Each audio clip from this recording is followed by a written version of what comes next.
donde exista destrucción, violencia y empobrecimiento. Y la realidad es que Venezuela en estos últimos 12 años no solamente ha visto destruir su institucionalidad, sino la pobreza, la confrontación, la violencia se está acentuando cada día más. Pero en cuanto a términos de seguridad jurídica, ¿qué es lo que falta en Venezuela? O sea, ¿por qué un inversor extranjero en este momento, desde tu punto de vista, incluso dentro de la Asamblea Nacional de Venezuela, por qué un inversor tendría realmente un alto riesgo de ir a invertir en tu país? En Venezuela no tienen confianza ni los inversionistas extranjeros ni los venezolanos, porque hay un régimen que viola de manera sistemática la Constitución y las leyes. Una Constitución que es democrática, que establece el respeto al Estado de Derecho, a la propiedad privada, a la libertad de expresión, pero que de manera constante se ve atropellada. Por darte un ejemplo, en Venezuela más de 3,5 millones de hectáreas productivas han sido arrebatadas a propietarios, grandes, medianos y pequeños, sin ningún tipo de pago por parte del Estado. En Venezuela habían más de 14.000 empresas. ¿Pero no son tierras ociosas que se han puesto a producir? Las mejores tierras, las más productivas. Y esto es consistente y ha sido intencional. Y por eso es que es tan importante entender lo que pasa en Venezuela. Venezuela, los venezolanos estamos escogiendo entre dos modelos. Un modelo que yo he llamado de sumisión, que quiere una sociedad de rodillas, donde el Estado toma todos los espacios, no solamente de la economía privada, pero también las universidades, los sindicatos, los gremios, los partidos, las organizaciones de la sociedad civil. Va reduciendo todo espacio de libertad para poder permanecer indefinidamente en el poder. ¿Qué ha ido haciendo? Le ha dado una apariencia de legalidad y de legitimidad. De legalidad cambiando la Constitución y las leyes, y de legitimidad recurriendo a 19 elecciones en 12 años. 19 elecciones. Elecciones que son cada vez menos libres, limpias y justas, y donde priva el ventajismo y la intimidación a millones de empleados públicos y venezolanos beneficiarios de programas sociales que se sienten perseguidos y observados por un Estado que tiene cada vez más poder. Tú hablas de dos modelos en Venezuela, y yo estaba asociando, por ejemplo, que tú mencionas un modelo que es el comunismo a la cubana, y el otro sería el modelo de superación para Venezuela. ¿Qué cosa es el comunismo a la cubana desde tu punto de vista? Lo que ha promovido en Venezuela es, en primer lugar, una violencia terrible. En estos 12 años han asesinado más de 150.000 venezolanos, más de 1,5 millones de personas heridas con armas de fuego. Eso es 1 de cada 16 habitantes. A mí me decía un amigo que es defensor de derechos humanos hace unos días: María Corina, en las zonas más pobres de Caracas es más probable que un padre entierre a su hijo a que un hijo entierre a su padre. La criminalización de la pobreza, por una parte. En segundo lugar, la confrontación y la división. Promover la lucha, no solamente entre clases sociales, pero entre productores y consumidores, entre inquilinos y propietarios. Es decir, ir fragmentando y enfrentando la sociedad para tener más poder desde el Estado. Y por supuesto, la erradicación de la iniciativa, de la propiedad, incluso de la libertad de expresión, porque estos regímenes que tratan de crear una fachada democrática para poder participar en foros y tratados internacionales, tienen un manejo muy particular de la libertad de expresión. Necesitan crear la ilusión de que hay libertad de expresión. Quieren medios que se autocensuren, desacreditarlos, aterrorizarlos, pero no silenciarlos. Necesitan cierta comunicación para poder decir que toleran el pensamiento crítico, cuando en el fondo persiguen periodistas, te imponen cadenas y por supuesto te cierran y te arrebatan medios de comunicación. No es la opinión, por ejemplo, de Maripili Hernández, a quien tuvimos también en este programa como invitada, y de otros periodistas, digamos, también venezolanos, que dicen que sí hay total libertad de expresión, porque en Venezuela, tanto en periódicos como en estaciones de radio, como en estaciones de televisión, la gente puede hablar y puede decir lo que piense sobre el gobierno y sobre el presidente Chávez, y que hay un flujo de insultos a veces abierto en los medios de comunicación. Entonces, ¿eso es o no es libertad de expresión? Yo te pregunto, ¿libertad de expresión es poder dar una opinión por algún medio o poder hacerlo sin el terror de que te va a salir costoso si no es políticamente correcto. Libertad de expresión es poder decir respetuosamente cómo disientes de quien ostenta el poder sin saber que vas a ser perseguido, estigmatizado por lo que acabas de hacer. Pregúntale a los decenas, a las centenas de periodistas en nuestro país que tienen denuncias abiertas al nivel de la Comisión Interamericana de Derechos Humanos o a los tribunales locales, lo que se siente ejercer el periodismo en Venezuela. Pregúntale a los miles de personas que han protestado en el país exigiendo sus derechos y que ahora hay más de 2.500 procesados. Personas de todos los sectores, gente muy humilde, gente que en algún momento incluso fue muy cercano o que todavía lo es al presidente. Pero se han dado cuenta que quien eleva la voz para defender un derecho contrario a la política, a la misión del presidente Chávez en Venezuela, está sujeto a pagar un alto precio. Entonces Venezuela es un país extraño donde ocurre esto y al mismo tiempo uno asiste a las denuncias por la falta de libertad de expresión.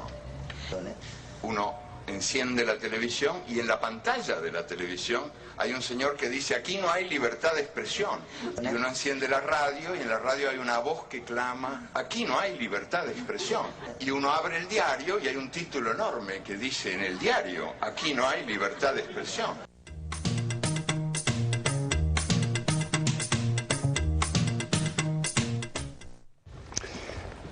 La mayor libertad de expresión que expresa María Corina es que sigue sacando cifras no sé de dónde. Sigue con las cifras de cada tantos miles de habitantes hay tantos. No presenta ni una prueba. No, y las cifras, es más, las cifras de se hecho, van modificando. No, sí, la sube. Bueno, ella trabajó en Súmate. Por eso. Claro, ella trabajó en Súmate. Pero no presenta una sola prueba y de paso, cuando le dan la oportunidad de poder presentar las cifras, tampoco las presenta. Se escapa, pone a su suplente, ¿cómo se llama? Ricardo Sánchez. Ricardo. Ricardo es solamente puesto en el momento en que ella no quiere responder. O sea, seguimos con lo de las cifras. Dígame usted, mi Ana dice que hay más de 2.500 procesados, ¿verdad? Acusados en tribunales, periodistas, ¿verdad? ¿Dónde están? Enséñame la lista, que sean los 2.500, porque que yo sepa, los que han procesado han sido por delitos comunes. Que yo sepa. Que han sido periodistas, muchos de ellos por delitos comunes, María Corina. Delitos comunes. Otra cosa, María Corina dice que cualquiera que opine en contra del gobierno es perseguido político, es acosado. Y que a los medios los obligan a autocensurarse. Y es que duro es Globovisión, porque no se ha autocensurado, ¿verdad? Sigue haciendo la misma, la misma basura de hace, desde hace 11 años la sigue haciendo Globovisión. Imagínate si se está autocensurando, imagínate cómo sería sin censura. ¿Cómo es que le llama ella? Previa para ello. Ella dice, necesitan crear la ilusión de una libertad de expresión. Decía Galeano, ¿verdad? Hay dos mundos, el mundo real y el mundo virtual. María Corina es una especie de clon, de clon entre Barbie y... Sí.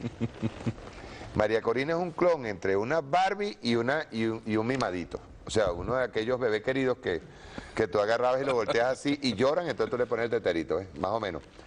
Ella es un clon entre esas cosas. O sea, siempre entre la Barbie, claro, sobre todo las Barbie, las que usan los vestidos esos de encaje grandísimos y todo esto, ¿eh?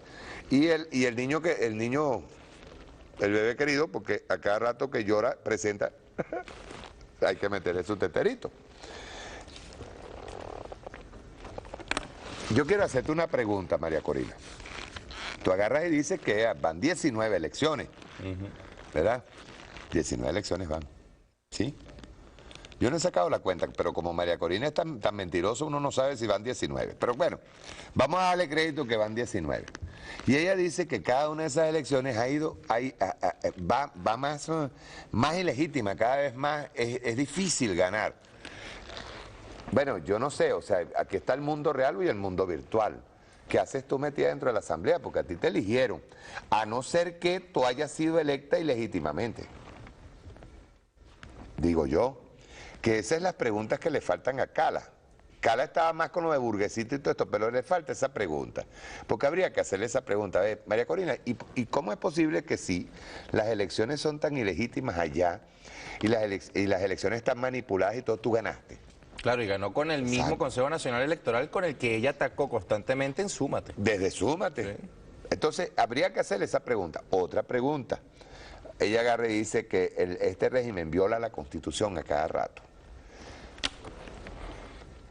Yo no estoy seguro, pero yo creo que María Corina no aguanta una auditoría, incluso ahora después de haber visitado Miami. Porque tenga por seguro que a la señora María Corina la pusieron allí, el Departamento de Estado, y seguro le entregaron fondos para su proyectico aquí personal. Me disculpas, María Corina, pero ahí no solamente estás violando la ley. Habría que saber cómo hace ella para poderse traer el dinero. Bueno, que ellos son expertos en eso. ¿Cómo se van a traer los dólares que le entregaron en Miami? Porque de seguro aprovecharán como le hicieron a Yongo, ¿verdad? Un premio. Claro, honorarios.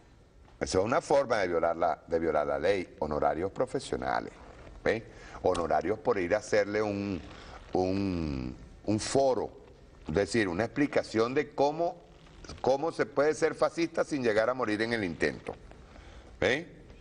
Y le hayan pagado por honorarios, ¿no? Pero yo me acuerdo, todavía estaba María Corina en Súmate. Ellos hicieron una rueda de prensa ahí en el Centro Plaza, en Altamira. Y yo pude entrevistar al que estaba de segundo de ella, creo que es Alejandro Plas Castillo, el pelón. Ajá. El que se quedó con Súmate. El que se quedó con Súmate. Y que no tiene la misma sonrisa de María Corina y está recibiendo menos real. Y es más desesperado. Exacto, y más desesperado. Entonces, yo lo entrevisté como 5 o 6 minutos. Dime. Con Loyo. Okay. Vamos a estar prevenidos un pase con el ministro Loyo. Yo lo entrevisto 5 o 6 minutos y él al final se desespera y dice, bueno, sí, chicos, nosotros recibimos dinero de la USAID, ¿cuál es el problema? Y él lo acepta y lo acepta abiertamente. Al menos fue más sincero que lo que ha sido María Corina siempre. Tú no ves que ella siempre huye por la izquierda. Por eso, Súmate por la derecha. Por la derecha. Súmate siempre ha aceptado dinero de lo que son las organizaciones que crea ficticiamente el Departamento de Estado para financiar procesos de subversión en Latinoamérica. Ahora, pensar que es distinto después de la salida de María Corina y que no fueron esas mismas organizaciones quienes financiaron la campaña y siguen financiando a María Corina Machado es absurdo, ¿no? Sigue haciéndolo. No, y habría que preguntarse algo, si Plas está aceptando que recibieron dinero de la USAID. Sí. Si lo está aceptando, ¿por qué María Corina sigue negándose a ese hecho?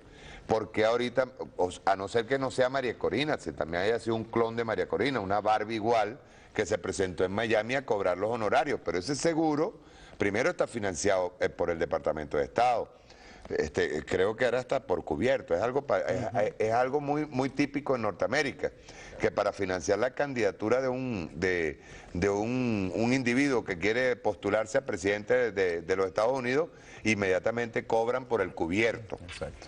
Y van los inversionistas que no es que pagan 5.000 por cubierto, sino que va 5.000 por cubierto y lo que va encubierto. Exactamente. ¿Ven?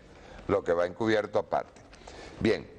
Que son esos mismos inversionistas los que residen después de la elección, resultarse ganador, el candidato por el que ellos estuvieron, son los que reciben todos los contratos del gobierno bajo cuerda, pues.